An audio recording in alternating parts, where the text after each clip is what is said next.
तर मग आता मला वेळ वाया न घालता व्हिडिओला सुरुवात करू. तर आता डबल फोल्डमध्ये टाकला होता मी कपडा, आता मी डबल फोल्डमध्ये परत टाकला आहे. आणि सर्वात अगोदर मी लंबाई जी आहे, आस्तीनची लंबाई जी आहे ते घेऊन घेणार आहे आणि आस्तीन जे आहे ते कट करून घेणार आहे.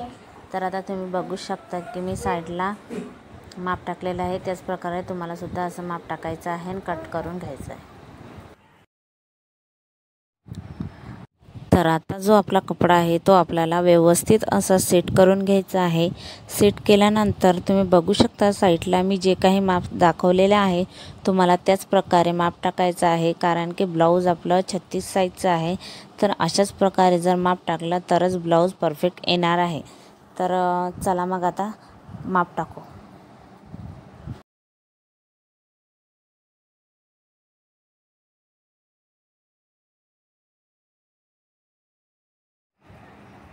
तर आता तुम्ही बघू शकता 15वरती एक निशाण करून घ्यायचं आहे, म्हणजे लेंथ त्याची 15 घ्यायची आहे. गळा घ्यायचा आहे आपल्याला 2.5, शोल्डर घ्यायचा आहे 3 आणि हा जो आर्मोन असते हा आर्मोन घ्यायचा आहे आपल्याला 6, म्हणजे जो बागलचा आकार आहे तो घेऊन घ्यायचा आहे आपल्याला 6. आणि इथं आपल्याला 1 इंच असा राऊंड आकार असा देऊन द्यायचा आहे. टोटल 1 इंचाचा द्यायचा, म्हणजे फिटिंग जे आहे ते व्यवस्थित येतो आणि तिथं फुगा काही येत नाही. ते झाल्यानंतर आता आपल्याला डिपनेक गळा आपला मागचा जो आहे तो घेतला आहे मी 10. तुम्हाला सुद्धा असाच घेऊन असा कट करून घ्यायचा आहे. साईडला तुम्ही बघू शकता माप टाकलेला आहे. तुम्हाला जर माझं समजलं नसेल तर साईडला जे माप आहे ते बघून घेऊ शकता. आता आपल्याला समोरचा पार्ट कट करायचा आहे, त्याच्यासाठी 3 इंच एक्स्ट्रा आपल्याला ते वाढवायचं आहे. तर तुम्ही बघू शकता की मी हे 3 इंच एक्स्ट्रा वाढवलेलं आहे. समोरची लेंथ घेतलेली आहे मी 17. 15 अधिक 2 म्हणजे 2 टक्स मारायसाठी 2 एक्स्ट्रा आपण घेऊन घेतलेले आहे, म्हणून लंबाई घेऊन घेते मी याची 17 आणि जी रुंदी आहे याची ते रुंदी घेते मी 14, कारण की लंबाईमध्ये 2 आणि रुंदीमध्ये 3 असं आपल्याला याच्यामध्ये वाढवायचं आहे, तेव्हाच आपली फिटिंग परफेक्ट येणार आहे. तर 17 घेऊन घेतलेला आहे तुम्ही बघू शकता. आणि आता गळा घेऊन घेते मी 2.5 वर आणि शोल्डर घेते 3, आर्मोनसुद्धा 6च घेऊन घेते. जसं मागच्या बॅक साईडमध्ये आपण माप घेतलं तसंच आपल्याला फ्रंट साईडमध्ये सुद्धा घ्यायचं आहे.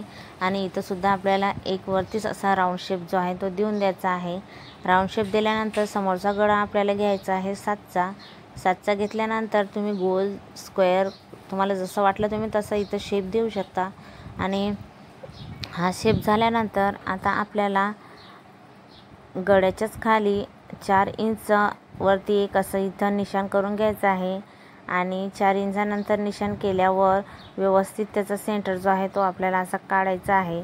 तर आता तुम्ही बघू शकता की मी असं याचा सेंटर जो काढून घेते, हे 15 इंचावरती मी एक निशाण करून घेतली. 2 एक्स्ट्रा आहे आपला ते जे आपण टक्स पाडू समोर त्याच्यासाठी. तर तुम्ही बघू शकता याचा सेंटर मी काढून घेतल्यानंतर आपल्याला व्यवस्थित असं एक निशाण करून घ्यायचं आहे आणि वरती आपल्याला आर्मोनमध्ये सेंटरलाच असं जोडून घ्यायचं आहे. जोडल्यानंतर आपल्याला तुम्ही बघू शकता 1.5 इंचावरती एक इकडनं एक निशाण करायचं आहे आणि 1.5 इंच आपल्याला इकडनं, म्हणजे आपले 3 एक्स्ट्रा जातात इथं, म्हणून आपल्याला लंबाईमध्ये रुंदीमध्ये 3 एक्स्ट्रा वाढवावा लागतो. आणि व्यवस्थित असा आकार देऊन आपल्याला ते कट करून घ्यायचं आहे. तर तुम्हाला दिसत आहे याचप्रमाणे तुम्हाला सुद्धा असंच कट करून घ्यायचं आहे आणि व्यवस्थित असं माप टाकायचं आहे. फक्त आपल्याला 2च टक्स याला मारायचे आहे आणि फिटिंग आपली परफेक्ट येणार. इथं आपल्याला अर्धा इंच वरती घ्यायचं आहे आणि मागच्या साईडने सुद्धा अर्धा इंच आपल्याला वरती घ्यायचं आहे आणि हे जे आहे ते कट करून घ्यायचं आहे. तर आता तुम्ही बघू शकता याची जे लेंथ आहे ती मी 14 ठेवलेली आहे, रुंदी जी आहे ती 14 ठेवून दिलेली आहे. आणि नंतर आपल्याला असं व्यवस्थित सर्व कट करून घ्यायचं आहे. स्टेप बाय स्टेप व्यवस्थित असं कट करून घेतल्यानंतर आता तुम्ही बघू शकता की आपली कटिंग जी आहे ती अशा प्रकारे होणार आहे. तुमचीसुद्धा अशाच परफेक्ट पद्धतीने झाली तर तुमचं ब्लाऊजसुद्धा असंच परफेक्ट जे आहे ते बसणार आहे. आता आपल्याला या 2चा सेंटर काढायचा आहे. तर तुम्ही बघू शकता की याची लंबाई जर 7 आहे तर आपल्याला 3.5 इंचावरती असं निशाण करून घ्यायचं आहे. आणि नंतर इथं आपल्याला 1 इंचाचा असा टक्स पॉईंट जो आहे तो देऊन द्यायचा आहे. मागच्या साईडने 1 इंचावरती 1.5 इंचावरती आपल्याला हा जो टक्स पॉईंट आहे तो देऊन द्यायचा आहे. म्हणजे त्यांची लेंथ जी आहे ती 1.5 इंचाची असायला हवी, कारण की त्यांचा चेस्टचा भाग आहे तो थोडा जास्तच मोठा असल्यामुळे आपल्याला ते तसं करावं लागणार आहे. आणि या साईडने सुद्धा आपल्याला सेंटर काढून 1.5 इंचाचा टक्स आपला जो आहे तो आपल्याला काढायचा आहे. लंबाई याची 4 घेऊन घेतलेली आहे मी. तर आता तुम्ही बघू शकता, तुम्हाला सुद्धा अशाच प्रकारे कटिंग करायची आहे. तर आपली जी कटिंग आहे ती आता झालेलीच आहे फ्रंट साईडची, आणि बॅक साईडची सुद्धा आपली कटिंग झालेली आहे. तर नेक्स्ट व्हिडिओमध्ये मी तुम्हाला याची कटिंग दाखवणार आहे. नक्कीच जर व्हिडिओ आवडला असेल तर प्लीज गाईज सबस्क्राईब करा आणि शेअर जरूर करा.